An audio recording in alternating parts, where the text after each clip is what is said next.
କ'ଣ ବୁଝିଲେ ଆଜ୍ଞା? ମହାପ୍ରଭୁଙ୍କର କେତୋଟି ହାତ ଅଛି? ଜୟ ଶ୍ରୀକୃଷ୍ଣ, ଜୟ ମହାପ୍ରଭୁ ଶ୍ରୀ ଜଗନ୍ନାଥ ସ୍ୱାମୀ। ଭକ୍ତଗଣ, ସାଙ୍ଗମାନେ, ଆଜି ଆମେ କଥା ହେବା ମହାପ୍ରଭୁ ଶ୍ରୀ ଜଗନ୍ନାଥ ମୋର ପ୍ରାଣ ପୁରୁଷୋତ୍ତମ ମୋର ସ୍ୱାମୀଙ୍କର କେତୋଟି ହାତ ଅଛି ଆପଣ ଜାଣନ୍ତି? 4.5 କୋଟି ଓଡ଼ିଆ ଭିତରେ ଯଦି ଥିବେ ତାହେଲେ କହିପାରିବେ। କୁହନ୍ତୁ କୁହନ୍ତୁ, ଅନ୍ଦାଜ ଲଗାନ୍ତୁ, କେତୋଟି ହାତ ଅଛି?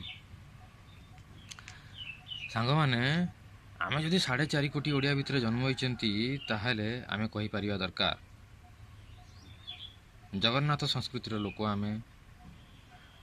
ଆମର ପରିଚୟ କଲେ ଦୁଇଟା, ଗୋଟେ ହେଉଛି ଜଗନ୍ନାଥ ଆଉ ଗୋଟେ ହେଉଛି ବାତ୍ୟା ଆଉ ବନ୍ୟା।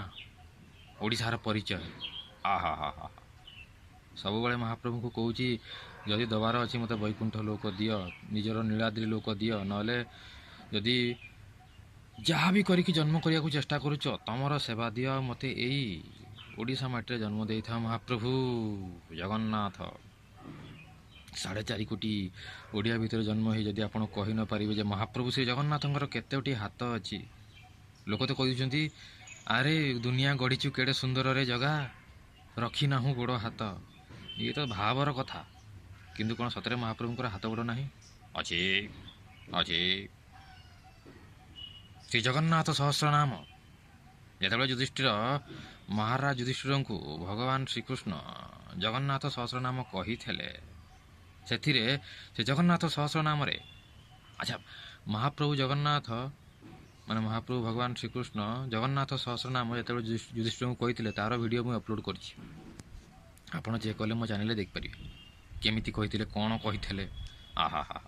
ତେଣୁକରି ମୁଁ କହିବା ପାଇଁ ଚାହୁଁଛି ଏଠି ଯେ ମହାପ୍ରଭୁ ଜଗନ୍ନାଥଙ୍କର କେତୋଟି ହାତ ଅଛି? ଜଗନ୍ନାଥ ସହସ୍ରନାମରେ ସଫା ସଫା ଉଲ୍ଲେଖ ଅଛି, ସଫା ସଫା ସାଫ ସାଫ ଲିଖି ହୁଇ ହେ।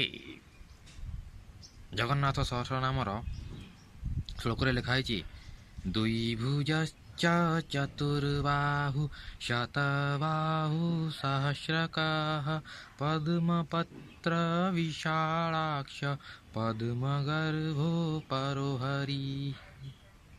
और उसके बाद जो म्यूजिक आता है, आ हा हा हा हा।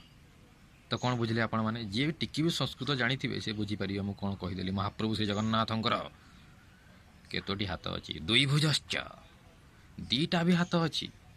चतुर्बाहु, चारिटा भी हाथ अछि। शतबाहु, 100टा भी हाथ अछि। सहस्रकः, 1000 भी हाथ अछि। ଆପଣ ହଉତେ ହି ଏମିତି କ'ଣ କହୁଛି? ମୁଁ କହୁନି ଆଜ୍ଞା, ଜଗନ୍ନାଥ ସହସ୍ରନାମ ଲେଖା ହେଇଛି, କିନ୍ତୁ ଆଜ୍ଞା ୟାର ବି କିଛି ମୂଲ୍ୟ ନାହିଁ। ଇଏ ତ କେବଳ ବୁଝେଇବା ପାଇଁ କୁହା ହେଉଛି। ଭାଗବତରେ ଲେଖା ହେଇଛି ମହାପ୍ରଭୁ ଶ୍ରୀ ଜଗନ୍ନାଥ ହେଉଛନ୍ତି ଅଦକ୍ଷ, ଯେ ତାଙ୍କର କିଛି ନୀତି ନିୟମ ନାହିଁ। ସେ ଆଖିରେ ବି ଖାଇପାରିବେ, ଗୋଡ଼ରେ ବି ଶୁଙ୍ଘି ପାରିବେ, ତାଙ୍କର ସବୁ ଅଙ୍ଗ ପ୍ରତ୍ୟଙ୍ଗ ଦିବ୍ୟ। ସେ ଯେକୌଣସି ହାତ, ଯେକୌଣସି ଅଙ୍ଗ ପ୍ରତ୍ୟଙ୍ଗରେ ଯେକୌଣସି କାମ ସେ କରିପାରିବେ, ତାଙ୍କ ପାଇଁ କିଛି ନୀତି ନିୟମ ନାହିଁ। ତେଣୁ ଇଏ ଖାଲି ଆମକୁ, ଆମ ପତିତ ଜୀବମାନଙ୍କୁ ବୁଝେଇବା ପାଇଁ କୁହା ହେଉଛି ଯେ ମହାପ୍ରଭୁ ଶ୍ରୀ ଜଗନ୍ନାଥଙ୍କର 2ଟା ହାତ ଅଛି। ଦ୍ୱିଭୁଜଶ୍ଚ, ଚତୁର୍ବାହୁ, 4ଟା ହାତ ଅଛି। ଶତବାହୁ, 100ଟା ହାତ ଅଛି। ସହସ୍ରକ, 1000 ହାତ ଅଛି। ଇଏ ତ ଜଗନ୍ନାଥ ସହସ୍ର ନାମ ପାଇଁ, 1000 ନାମ ପାଇଁ କୁହାହେଲା। କିନ୍ତୁ ସେଇ ମହାପ୍ରଭୁ ଜଗନ୍ନାଥ ପୁଣି ଗୀତାରେ ଅର୍ଜୁନକୁ କହୁଛନ୍ତି, ହେ ଅର୍ଜୁନ, ତୁ ମୋତେ କ'ଣ ବୁଝିବୁ? ଅର୍ଜୁନ କହିଲେ, ମୁଁ ଆପଣଙ୍କୁ ବୁଝିଗଲି ମହାପ୍ରଭୁ, ଆପଣଙ୍କ ବିଶ୍ୱରୂପ ଦେଖି ସାରିଲା ପରେ। ମହାପ୍ରଭୁ ଜଗନ୍ନାଥ ହସିଲେ, ହା ହା ହା ହା। ତୁ ମୋତେ କ'ଣ ବୁଝିବୁ ଅର୍ଜୁନ? କାହିଁକିନା ମୋର କେବଳ ଅଂଶର ଅଂଶର ଅଂଶର ଅଂଶର ଅଂଶର ଅଂଶର ଅଂଶର ଅଂଶର ଅଂଶର ଅଂଶର ଅଂଶର ଅଂଶର ଭାବିବା ମାତ୍ରେ ହିଁ ଅନନ୍ତ କୋଟି ବ୍ରହ୍ମାଣ୍ଡର ସଞ୍ଚାଳନ ହେଉଛି। ଅର୍ଜୁନ ବୁଝିପାରିନଥିଲା। ଆପଣ ବୁଝିପାରିଲେ? ବୁଝିପାରିନଥିବେ ନା? ନେକ୍ସଟ ଭିଡ଼ିଓରେ କହିବି ଏ ଅଂଶର ଅଂଶର ଅଂଶର ଅଂଶର ଅଂଶର ଅଂଶର ଅଂଶର ଅଂଶର ଅଂଶର ମାନେ କ'ଣ।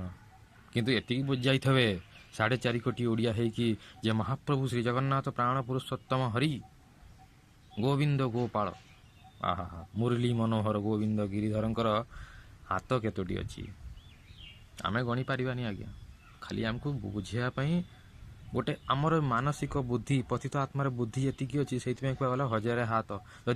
ଯଦି ମହାପ୍ରଭୁ କହିଦେବେ ଅଗଣିତ ହାତ, ଆମେ ଗଣିବା କେମିତି? ତେଣୁକରି ସେ ଅଗଣିତ ନ କହିକି 2ଟା ହାତ ଅଛି, ବୁଝିପାରୁଛୁ ତ? 4ଟା ହାତ ଅଛି, ବୁଝିପାରୁଛୁ ତ? 100ଟା ହାତ ଅଛି, ବୁଝିପାରୁଛୁ ତ? 1000ଟା ହାତ ଅଛି, ବୁଝିପାରୁଛୁ ତ? ଆଉ ବେଶୀ ବଢ଼େଇ ଦେଲେ ଆମ ମୁଣ୍ଡ ଗୋଳମାଳ ହେଇଯିବ ଆଜ୍ଞା। ତେଣୁକରି ମହାପ୍ରଭୁ କହିଲେ ସେତିକି ହଜମ କର, ଏ ଜନ୍ମ ପାଇଁ ତୋର ସେତିକି ସଫିସିଏଣ୍ଟ। କ'ଣ ବୁଝିଲେ ଆଜ୍ଞା? ମହାପ୍ରଭୁଙ୍କର କେତୋଟି ହାତ ଅଛି? ଜୟ ଶ୍ରୀକୃଷ୍ଣ, ଜୟ ମହାପ୍ରଭୁ ଶ୍ରୀ ଜଗନ୍ନାଥ।